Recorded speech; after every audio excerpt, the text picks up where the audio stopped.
All right, welcome back. अब देखें ये जो हम लोग अब इन डेप्थ जा रहे हैं हम लोग इस टॉपिक के। अब हम लोग रिलेशन एंड फंक्शंस को पढ़ने के लिए जा रहे हैं। We are moving forward towards functions. ठीक है, अब ये यहाँ पे दो मैं बुनियादी बातें करूंगा और यूं समझ लें कि मैं बिल्कुल इस टॉपिक के आखिर तक, मैं इस वक्त मैं स्लाइड नंबर 16 पर हूँ। I have a total of 98 slides. आखिरी स्लाइड तक मैं इसी स्लाइड की बात करता रहूंगा। सो इस पे ज़रा फोकस कीजिएगा। A function f from a set x to set y is a relation from x to y that satisfies the following two properties. वो फंक्शन है या नहीं है, इसका फैसला इन दो फतवों के ऊपर किया जा सकता है, इन दो बुनियादों पे किया जा सकता है, इन दो उसूल के ऊपर किया जा सकता है, इन दो पोस्टुलेट, इन दो प्रॉपर्टीज के ऊपर किया जा सकता है। पहला पॉइंट क्या है? For every element x in x, there is an element y in y, say that x comma y belongs to f. In other words, every element of x is the first element of some order pair of f. मिसाल के तौर पे आपको आपके पास बहुत सारे एक function है, आपको कोई आपसे कहता है भाई ये फंक्शन है, चेक करेंगे फंक्शन है या नहीं है। तो उसके अंदर आपको कुछ ऑर्डर पेयर्स दिए जाएंगे। उस ऑर्डर पेयर्स के अंदर यू हैव टू आइडेंटिफाई कि क्या तमाम एक्स की वैल्यूज कवर हो रही हैं या नहीं हो रही। हम एक्स को तनहा अकेला नहीं छोड़ सकते। We have to cover all the values of x in a function. ठीक है। अच्छा, अभी ये थ्योरेटिकल बातें हैं, जब मैं एग्जांपल्स के साथ आपको करवाऊंगा, प्रैक्टिस के साथ करवाऊंगा, तो आपको बहुत आराम से ये बात समझ में आ जाएगी। तो पहली बात तो ये है कि आपका आपका जो हीरो है वो एक्स है। एक्स की तमाम वैल्यूज कवर होनी चाहिए। ठीक है। दूसरा point, for all elements x in x and y and z in y, if x comma y belongs to f and x comma z belongs to f, then y is equals to z. In other words, no two distinct order pairs in f have the same first element. आसान अल्फाज में, x की एक value पर y की दो values नहीं हो सकती। x की एक वैल्यू पर y की दो वैल्यूज नहीं हो सकती। बस यही दो प्राइमरी कंडीशंस हैं फंक्शन की। मैं कंक्लूड कर दूं, पहली बात तो ये है कि x के तमाम एलिमेंट्स कवर होने चाहिए। दूसरी बात ये है कि x की एक वैल्यू पर y की एक ही वैल्यू होनी चाहिए। ऑलराइट, ये हमारी एक्सरसाइज है। अब यहाँ से आपको एक बहुत अच्छी अंडरस्टैंडिंग डेवलप हो जाएगी आप लोगों की। अब आप देखें, इसमें बोला हुआ है कि which of the relation define functions from x to y. कौन सा रिलेशन फंक्शन है और कौन सा नहीं है, we have to identify this one. X है मेरे पास 2 4 5 और वाई है मेरे पास 1 2 4 6। आपने पहला काम क्या करना है, आप इसका कार्टेशियन प्रोडक्ट निकाल लीजिए। कार्टेशियन प्रोडक्ट निकालेंगे, so in X we have 3 elements, in Y we have 4 elements, so 3 multiply by 4 becomes 12। So all together there will be 12 order pairs. ठीक है। उसके बाद फिर आपने आइडेंटिफाई करना है कि whether R1 is a valid relation और नॉट। ये क्या ये फंक्शन है या नहीं है, R2 फंक्शन है या नहीं है, R3 फंक्शन है या नहीं। अच्छा, दो उसूल याद रखिएगा, ठीक है ना, बस उसकी बुनियाद पे हम फैसला करेंगे। ये लिखा हुआ है 2 4 4 1। अच्छा, मैं पहले पहली प्रॉपर्टी को आइडेंटिफाई करने जा रहा हूँ कि भाई पहली प्रॉपर्टी ट्रू है या नहीं है। पहली प्रॉपर्टी के मुताबिक एक्स की तमाम वैल्यूज को इज्जत देनी होगी, एक्स की तमाम वैल्यूज का ऑर्डर पेयर बनना चाहिए। क्या 2 का ऑर्डर पेयर बना? हाँ बना। क्या 4 का ऑर्डर पेयर बना? हाँ बना। क्या 5 का ऑर्डर पेयर बना? नहीं बना।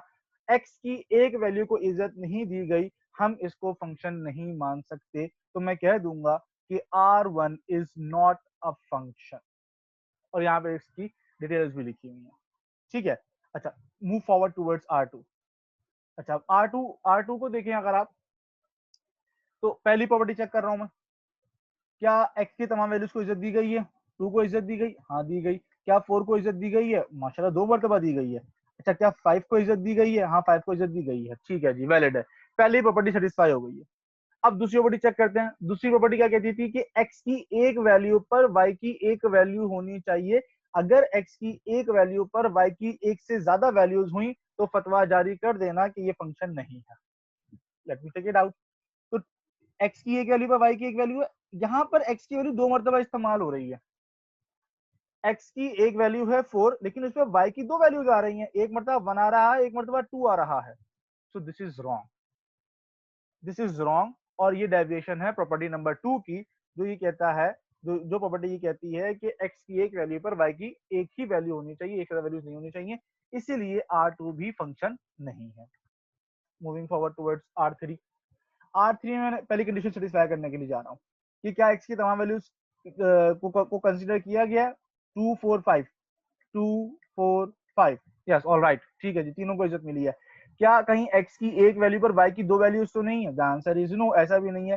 तो दोनों कंडीशन सेटिस्फाई हो गई हैं, so R3 is the only function.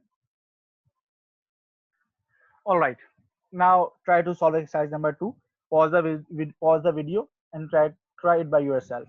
ठीक है, अच्छा जी, अब देखें यहाँ पे सवाल के मुताबिक ए आपको दिया हुआ है, बी आपको दिया हुआ है, और अब आपसे बोल रहे हैं कि दो रिलेशंस हैं आर और एस, इसको आपने डिफाइन करना है। अच्छा, अब वो डिफाइन कैसे करना है? आर के बारे में कहते हैं कि x comma Y belongs to A cross B. Alright, A cross B का मतलब ये कार्टेशियन प्रोडक्ट निकाल लेंगे। X comma Y belongs to relation if and only if X is greater than और equals to Y. X is greater than और equals to Y, सिर्फ हमारे relation का पार्ट वो वाली वैल्यूज होंगी, वो वाले ऑर्डर पेयर्स होंगे जिसमें ये वाली कंडीशन सेटिस्फाई हो रही होगी। ठीक है, अच्छा एस के बारे में क्या कहते हैं? अब देखें, इसको यहाँ पे इन्होंने इस अंदाज से लिखा है और यहाँ पे इस अंदाज से लिखा है कि दोनों अंदाज ही सही है। ठीक है, अच्छा अब इसके बारे में क्या कहते हैं कि x comma y will be is in relation with, दोनों रिलेशन में होंगे और उस रिलेशन को हम लोग एस बोलेंगे। कब, किस सूरत में? If and only if two divides X minus Y. Mind it कि what do you mean by two divides X minus Y, कि x minus y is divided by 2 is the actual meaning of this particular statement. X minus 2 divided by 2, x minus y divided by 2।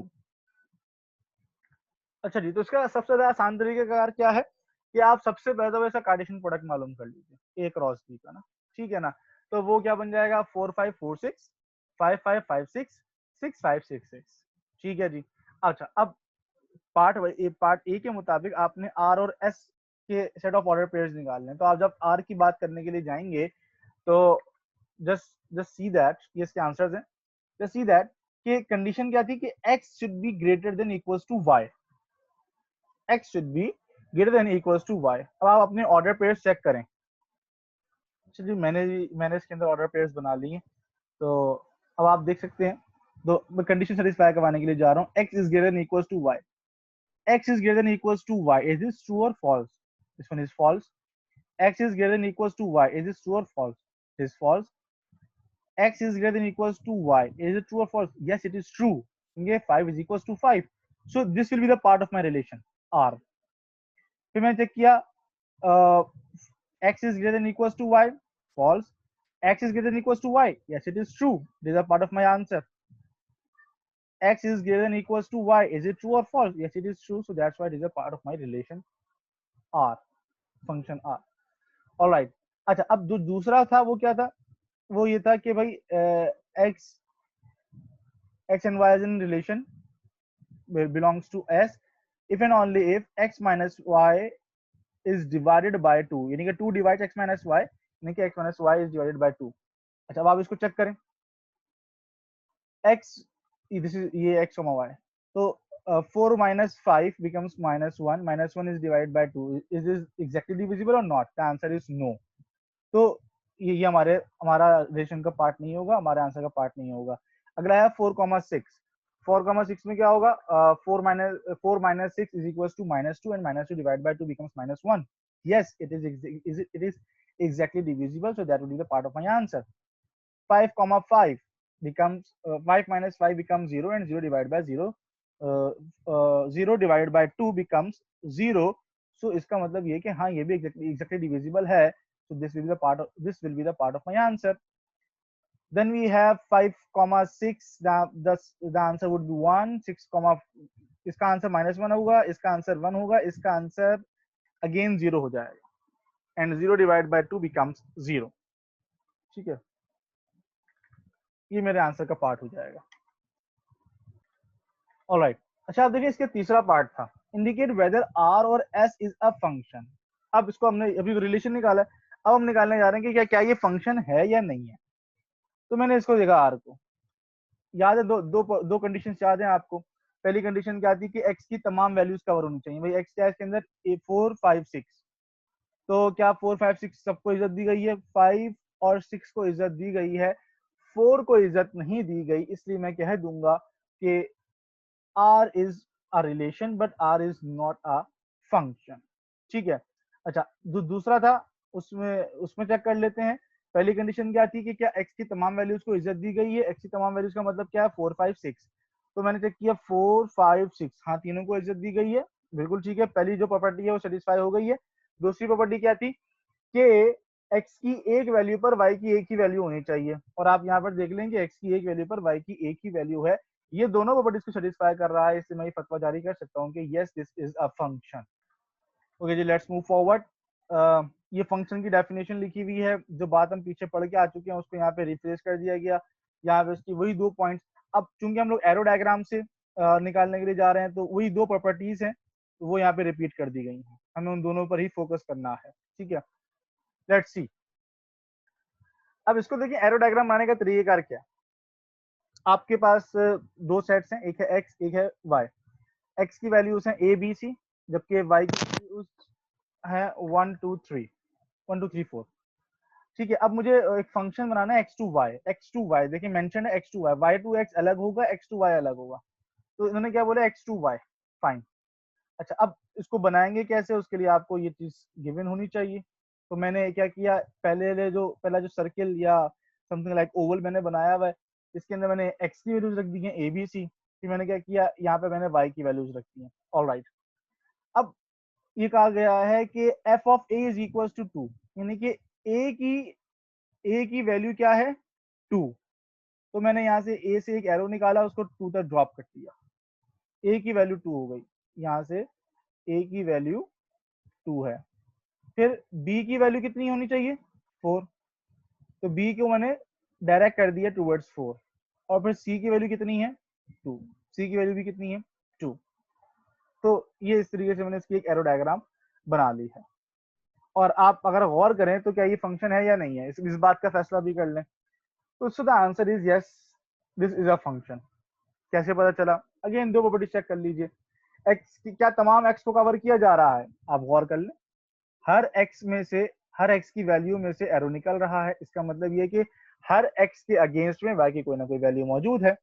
और दूसरी condition क्या थी कि x की एक value पर Y की एक वैल्यू होनी चाहिए। उसके लिए लाजिम है कि एक एक्स की वैल्यू में से एक ही एरो निकले। तो आप देख लीजिए, हर एक्स की वैल्यू में से एक ही एरो निकल रहा है। अगर एक्स की एक वैल्यू में से 2 एरोज निकल रहे होते, तो इसका मतलब ये होता है कि एक्स की एक वैल्यू दो वाई की 2 वैल्यूज को पॉइंट आउट कर रही है, which is the derivation of the property number 2।